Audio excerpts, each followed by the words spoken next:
조금 어려워요. 그리고 이 말씀이 굉장히 불편해요.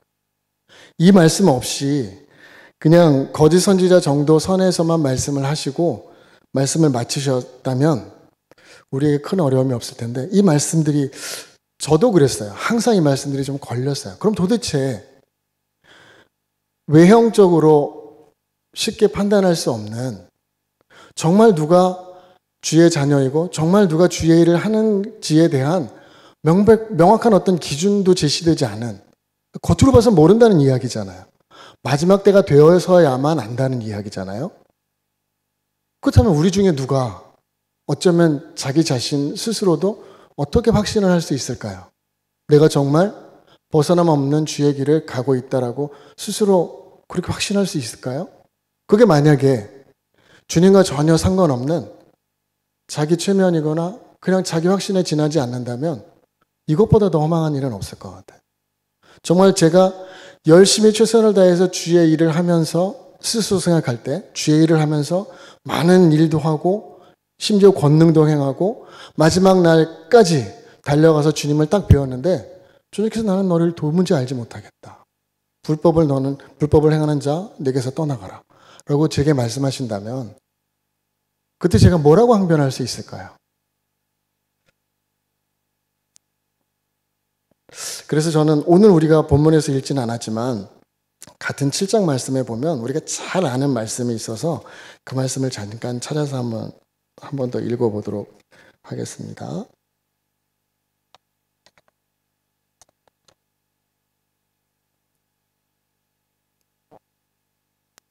마태복음 7장 6절 말씀인데요. 한 절 말씀인데 한번 읽어보겠습니다. 거룩한 것을 개에게 주지 말며 너희 진주를 돼지 앞에 던지지 말라. 그들이 그것을 발로 밟고 돌이켜 너희를 찢어 상하게 할까 염려하라. 주님께서 하나마나한 말씀을 하신 거예요. 거룩한 것을 개에게 던져주는 사람은 없어요. 그 당시 기준으로도 그 귀하디 귀한 진주를 돼지에게 던져주는 사람은 없어요. 그런데 거룩한 것을 개에게 던져주지 말고 진주를 돼지 앞에 던지지 말라라고 말씀하셔요. 이 말씀이 왜 그런 말씀을 하셨는지 오늘 우리가 읽은 본문 한 군데를 찾아서 읽어보면서 한번 연관지어서 한번 생각해 보도록 하겠습니다. 제가 늘 그 설교로도 많이 듣고 여기저기 책을 찾아서도 많이 읽었지만 마음에 그렇게 크게 흡족하지 않았던 말씀이 이 말씀인데요. 잘 아는 말씀입니다. 24절. 그러므로 누구든지 나의 이 말을 듣고 행하는 자는 그 집을 반석 위에 지은 지혜로운 사람 같으리니 그 이후의 말씀을 다 아세요. 그죠? 반석에 집을 지은 사람과 모래 위에 집을 지은 사람. 그런데 상식적으로 생각해서 적어도 집을 지어 살겠다고 하는 사람이 모래 위에 집을 일부러 짓고 사는 사람은 없어요. 마치 조금 전에 우리가 읽었던 것처럼 거룩한 것을 개에게 주고 진주를 돼지에게 던져주는 사람처럼 이상해요. 모래 위에 집을 짓는 사람은. 이상하잖아요. 근데 반석 위에 지은 집과 모래 위에 지은 집 둘 다 집의 역할은 했던 것 같아요. 근데 결정적으로 창수가 나게 되니까 큰 물이 그냥 이해하기 쉽게 홍수가 나게 되니까 평상시에는 그냥 두 집 다 사람이 살기에는 크게 부족함이 없어 보이는 집인데 홍수가 나고 보니까 결정적인 문제가 생기는 거잖아요. 그렇죠? 홍수가 일어나기 전까지는 아무 일도 없어요. 그냥 다 살 수 있는 집. 다만 기반이 반석 위에 지어진 집은 시간이 한참 더 흐르고 나면 더 견고하게, 그렇죠? 그렇게 보존될 수 있겠죠. 그런 정도 차이는 차치하고라도 홍수가 나기 이전까지는 크게 달라 보이지 않는 그냥 집이에요. 홍수가 나니까 문제가 생긴 거예요. 제가 거기서 듣는 그러면 굳이 설교할 때 여러분 그러니까 우리 모두 반석 위에 집을 지읍시다. 하나마나한 이야기를 뭐하러? 정말 그런 말씀이라면 굳이 그거는 설교 시간에 일부러 설교할 필요가 없잖아요. 주님께서는 왜 이런 말씀을 하셨을까? 자, 그러면 처음에 우리에게 걸림이 되었던 그 말씀부터 쭉 한번 지금 방금 말씀드렸던 것까지 한번 연결시켜 볼게요. 결정적으로 지금 우리가 이해할 수 없는 이 몇 가지 일들은 다 어떤 과정 안에서는 알 수 없지만 어떤 특정한 때가 되면 비로소 본질을, 비로소 정체를 드러내게 되는 어떤 것이 있는 것 같아요. 거룩한 것을 개에게 일부러 던져주는 사람은 없는데 결과적으로 나중에 결과를 놓고 보니까 자신이 한 행동이나 말이 마치 거룩한 것을 개에게 던져준 것 같은 일이 되었던 거예요. 진주를 돼지에게 일부러 던져주는 어리석은 사람은 없는데 나중에 결과적으로 보게 되니까 그런 결과를 갖고 오게 된. 집을 짓는 것도 마찬가지죠. 홍수가 나고 보니까 반석 위에 집을 지었어야만 했다는 것을 뒤늦게. 그러니까 저는 이 이야기가 그것하고도 좀 비슷하다고 생각을 했어요. 우리가 그 알고 있는 우화 중에 아그돼지 삼형제가 있죠. 돼지들이 이렇게 각각 서로 다른 재료로 집을 짓잖아요. 근데 우리가 굳이 첫째 돼지를 그냥 이렇게 대충 뭐 그냥 이렇게 편하게 쉽게 그냥 대충 지었다고 우리가 그 첫째 돼지를 굳이 그렇게 막 힐난할 필요가 있을까요? 나름대로 자기 나름대로 어떤 합리적인 이유가 있었을 수도 있어요. 다만 늑대가 나타나고 나니까 문제가 된 거예요. 늑대가 나타나기 전까지는 그냥 뭐 그 집이 어떤 재질로 지어졌던지 간에 크게 불편함 없이 살았을 거예요. 굳이 힘들게 그냥 땀 흘려서 벽돌로 차곡차곡 쌓아 올린 집 못지않은 평안함과 안락함을 주었을 수도 있어요. 근데 문제는 늑대가 나타났다는 거죠. 결국은. 다시 돌아와서 우리가 늘 주님의 일을 하고 있고 주님의 길을 걸어간다고 생각하면서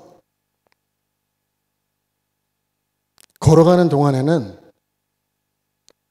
우리가 일부러 거룩한 것을 개에게 던져주는 일도 없고 진주를 돼지에게 던져주는 일도 없었어요. 결단코. 제가 살아온 삶을 돌이켜보더라도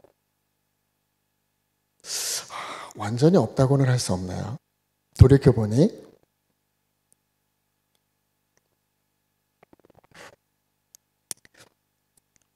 제가 살아온 삶을 속속들이 다 일일이 이렇게 밝혀드릴 수는 없지만 저도 하자가 굉장히 많은 사람입니다. 그래서 이렇게 예전에는 그것들이 이렇게 조금이라도 이렇게 드러나는 게 너무 싫어서 혹시라도 그런 것들이 이렇게 보일까봐 지금보다 훨씬 더 저를 막 치장했어요. 그래서 머리 색깔도 막 그때는 막 주황색, 초록색 막 이런 것도 해봤고 회색 머리도 해봤고 막 머리 이렇게 탁 세워보기도 하고 처음엔 사람들이 적응이 안 돼. 이상하게 보는 거예요. 저는 전도사일 때도 그런 적이 있어요. 그때는 이제 조금 좀 점잖게 하기는 했는데 사람들이 처음에 이해를 잘 못하는 거예요. 전도사가 저래도 되나? 저걸 담임 목사님이 가만 놔두나? 뭐 이런 눈초리로. 근데 이렇게 겪어보니까 그렇게 뭐 이상한 사람은 아닌 것 같으니까 그냥 적당히 이렇게 받아주셨던 것 같은데 저에게도 감추고 싶은 그런 것들이 있어요. 왜 그때 그런 판단, 그런 생각, 그런 행동을 했을까? 솔직히 이렇게 내어놓고 꺼내놓고 말씀드리기가 굉장히 부끄럽고 주님 앞에서도 굉장히 그 마음이 어려워지는 그런 일들이 저에게도 많이 있었어요. 근데 그거는 그 당시에는 모를 때도 있어요. 저 나름대로는 올바른 판단을 하고 올바른 결정을 내려서 최선을 다해서 한 거라고 했는데 결과적으로 물론 우리가 반드시 결과만 놓고 그렇게 이야기할 수는 없겠지만 오늘 읽은 이 말씀만을 놓고 볼 때는 주님은 분명히 그 결과를 가지고 말씀하시는 거예요. 이 사람들은 우리가 이제껏 주의 이름을 가지고 선지자 노릇하고 귀신을 내어쫓고 많은 권능을 행하면서 지금 이 순간까지 달려왔습니다 라고 했지만 주님께서는 그때에 나는 너희를 도무지 알지 못한다. I never knew 라고 하죠. 그러니까 나는 지금껏 너희를 한 번도 안 적이 없다 이런 뜻이거든요. 이건 너무 가혹하잖아요.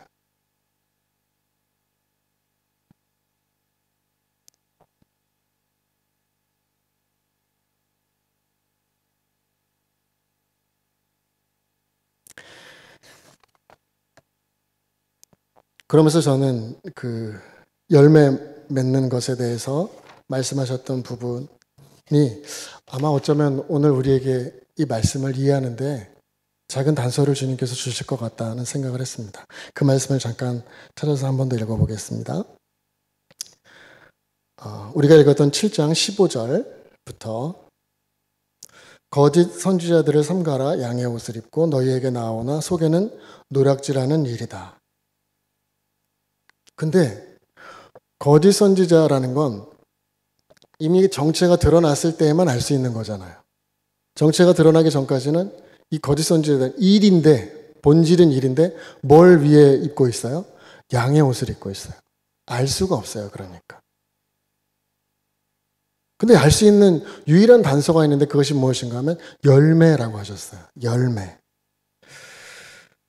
주님께서 여기서 말씀하실 때 그 열매는 우리가 알고 있는 그 열매예요.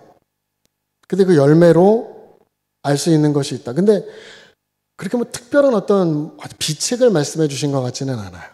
열매를 보면 알 수 있다. 가시나무에서 포도가 나올 리가 없고 엉겅퀴에서 무화과가 나올 이유가 없다. 이 말씀은 사실은 이제껏 우리가 계속 읽어왔던 말씀하고 똑같아요. 그죠? 당연하지 그거야. 당연한 말씀. 근데 이 당연한 말씀이라고 여겨지는 것이 왜 이게 처음에는 당연하지 않게 어렵게 들리냐 하면 우리가 실제로 그 열매를 보고 그 열매를 따기 전까지는 알 수가 없다는 거예요.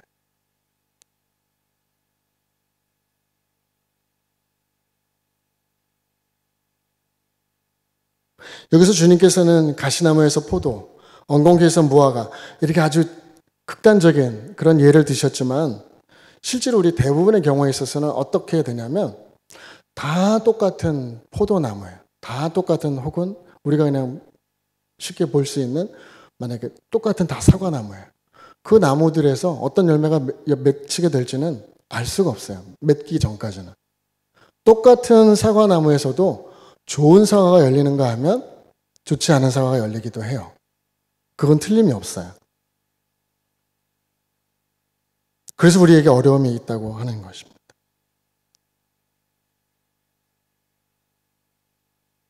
이 말씀은 우리에게 주님께서 이렇게 말씀하시는 건 분명히 아니에요. 그러니까 너희 모두 좋은 열매를 맺어라. 이렇게 말씀하시는 게 아니에요. 이 말씀은 거짓 선지자들을 분별할 수 있는, 분간할 수 있는 유일한 방법이 있는데 그것은 열매다. 이렇게 말씀하시는 거거든요. 이 말씀은 다른 각도에서 이야기하면 네가 정말 하나님의 길을, 하나님의 사역을 하고 있다고 생각하느냐?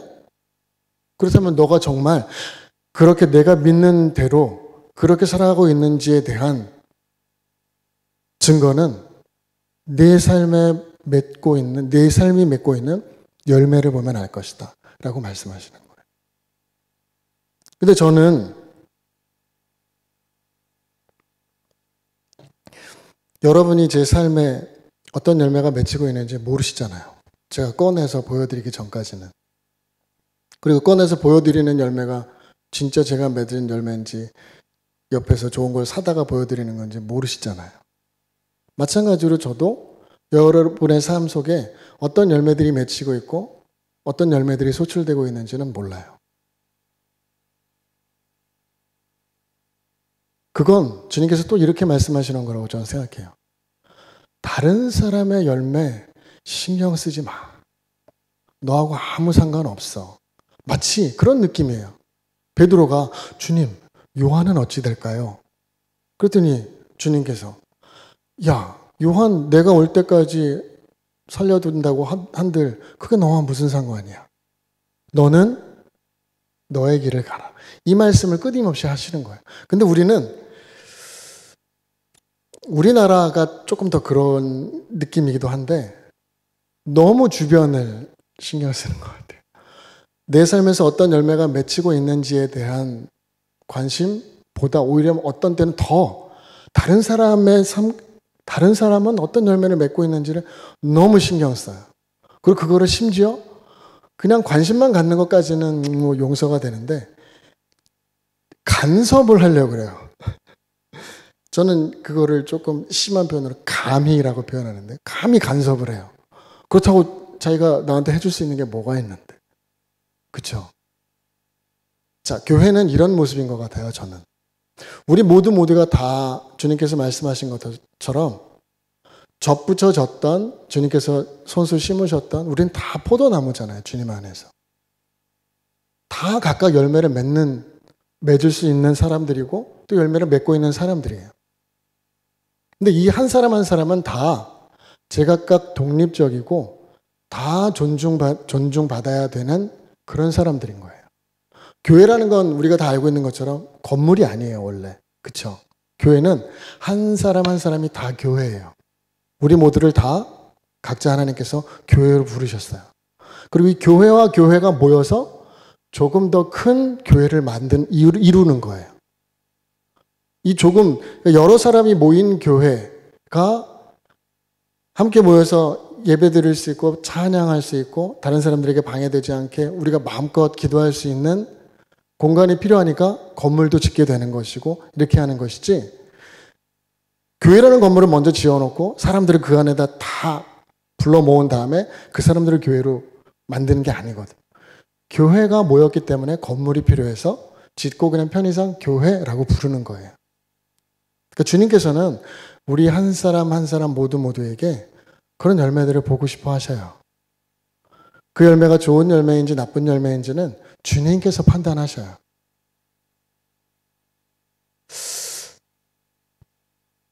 제가 제 삶에서 맺고 있는 열매에 대해서는 제가 판단할 수 있겠죠. 그럴 권리도 저한테 있겠죠. 그렇지만 다른 사람이 그 사람의 삶 가운데서 맺고 있는 열매를 제가 판단할 권리는 없어요. 주님께서 그걸 우리에게 주시지 않았어요. 저는 그렇게 믿어요. 우리가 어떤 이유로든 우리가 읽은 말씀 가운데서 7장도 앞부분에서 읽어보시면 알겠지만 시작이 이거거든요. 비판을 하지 마라. 비판을 받지 않으려면 비판하지 마라. 똑같은 그 공간복음이니까 누가복음에는 심지어 이렇게도 말씀하셨어요. 정죄하지 마라 라고 말씀하셨어요. 똑같은 말씀인데. 주님께서 그러면 우리에게 원하시는 게 무엇일까요? 저는 그런 거라고 생각해요. 지금 이 말씀을 듣고 있는 사람들은 그냥 불특정한 다수가 아니에요. 처음에 5장 시작에서 말씀드렸던 것처럼 제자들이 주님께 나아오니 주님께서 말씀을 시작하셨고 오늘 여기까지 말씀을 하시고 일단하게 되는 거거든요. 제자들에게 하시는 말씀이에요. 즉 오늘 이렇게 적어도 이곳에 모여서 앉아있는 우리들에게 하시는 말씀이에요. 적어도 주님의 말씀에 대해서 관심 이상이 있고 심지어 열정이 있는 그런 분들에게 정말 주님의 뜻대로 살아가기로 결정하고 최선을 다해서 살아가는 분들에게 주님께서 하시는 말씀이거든요. 나는 너희 한 사람 한 사람을 개별적으로 보겠다라고 하시는 거예요. 이렇게 뭉뚱그려서 그냥 좋은 사람들 몇몇 사람이 이렇게 부각되고 뭐 이 정도면 그냥 전체가 다 괜찮은 걸로 퉁쳐줄게 라고 말씀하시는 게 아니거든요. 구원은 우리에게 그렇게 오지 않잖아요. 내가 신앙생활 열심히 한다고 해서 제 아들이 거저 구원받는 거 아니거든요. 그렇잖아요. 구원은 철저하게 내가 하나님 앞에서 단독자로 서서 주님과 나 사이의 관계가 회복되는 것이거든요. 주님께서는 우리에게 늘 이렇게 말씀하시는 거예요.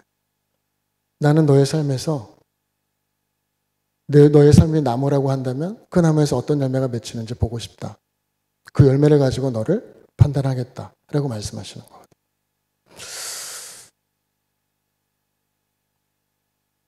마지막으로 이 말씀만 드리고 마치도록 하겠습니다. 많이들 들어보신 말씀이에요. 마리아하고 마르다 아시죠? 마리아하고 마르다. 둘이가 자매예요. 그죠? 오빠가 하나 있었어요. 누구죠? 나사로. 나사로 그럼 굉장히 유명한 사람이잖아요. 왜 유명하죠? 죽었다가 살아났는데 그것도 4일 만에 살아났어요. 보통 이스라엘 유대인들은 3일 동안은 영혼이 시신 주변에서 떠돈다고 생각했대요. 3일이 지나고 나면 이 영혼마저도 떠나버리는 거예요. 근데 4일째 부패한 냄새까지 막 진동하는데 막 몸을 이렇게 칭칭 감은 채로 나사로가 걸어 나왔잖아요.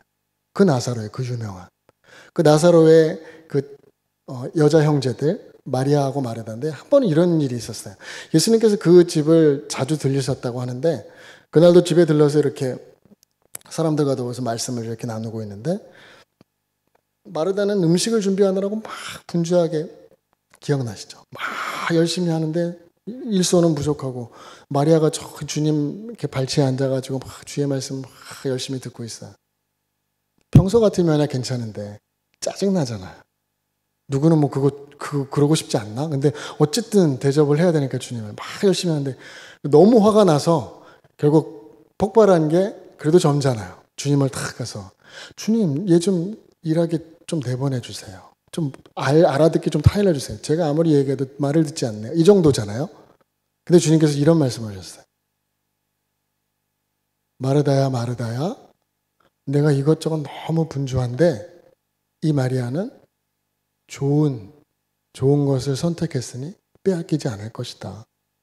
근데 이 말씀을 이렇게 이해하시면 안 돼요. 주님의 말씀을 듣는 것이 가장 중요한 거야. 이게 가장 소중하고 값진 거야. 너 그렇게 뭐 분주하게 그런 거 할 필요 없어. 내가 언제 난 배고픈 거 정도는 얼마든지 참아. 난 심지어 머리를 대고 잠잘 것도 없이도 살아가는 사람이야. 이렇게 말씀하신 게 아니잖아요. 이 말씀은 이런 말씀이에요. 선택과 집중. 그러니까 마리아는 지금 자기가 좋아하는, 자기가 정말 사모하는 일을 정직하게 선택했을 뿐이에요. 그래서 거기에 막 집중하고 있는 거예요. 몰두하고 있는 거예요. 언니가 언니인지 동생인지 정확하게 알 수 없죠. 어쨌든 언니라고 보통 우리가 알고 있으니까. 언니가 뭐라고 하든 막 째려보든 상관없이 그냥 나는 주님의 말씀을 듣는 것이 더 좋아. 그러니까 이 고집을 꺾을 수가 없다는 이야기예요. 이 말씀은.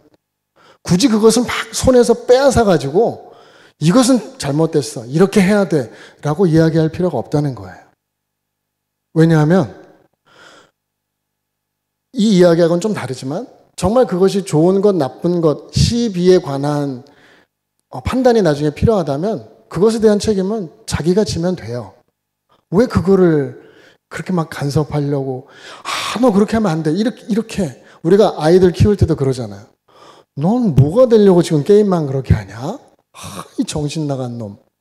제가 늘 하던 야 정말 너는 세상을 몰라도 너무 모르는구나. 그리고 하지 말아야 될 이야기를 탁 하는 거죠. 너도 나처럼 살고 싶냐? 그러면 둘 다 비참해지잖아요. 그 말은 하지 말았어야 되는데 저는 저 나름대로 만족하면서 살고 있는데 어쨌든 그런 거거든요. 사람은 누구나 자기가 정말 좋아하고 자기가 정말 사랑하는 일을 따라가게 되어 있어요. 그리고 누가 뭐라건 사실은 그가 정직하게 자신을 표현할 줄 아는 사람이라면 그렇게 하게 되어 있어요. 그걸 나쁘게만 볼 일이 아니라는 거예요. 다만 그것에 대한 책임은 자기가 지는 거예요. 자기가 지면 돼요. 주님께서는 그렇게 말씀하시는 거예요. 네가 소중하다고 생각하는 그 일, 마리아가 소중하다고 생각하는 그 일, 다 서로 존중될 수 있어야 돼. 라고 말씀하시는 거예요.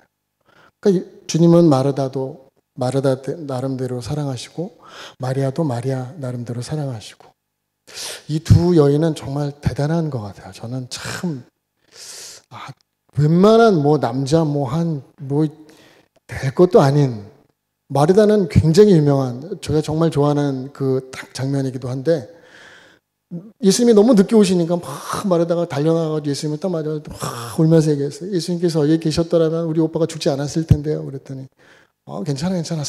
살아날 수 있어. 근데, 이제 마지막 때에 부활하게 될 테니까 당연히 살아나겠죠. 그랬더니, 아니다. 살아서, 갑자기 생각이 안 나네요. 그 말씀이죠. 살아서 나를 믿는 자는 죽지 않을 것이고, 그 말씀 갑자기 생각이 안 나네요. 제가 아까 찾아서 한번 읽어봤는데, 제가 이 말씀은 중요해서 제가 정확하게 한번 찾아서 읽어보겠습니다. 요한복음 11장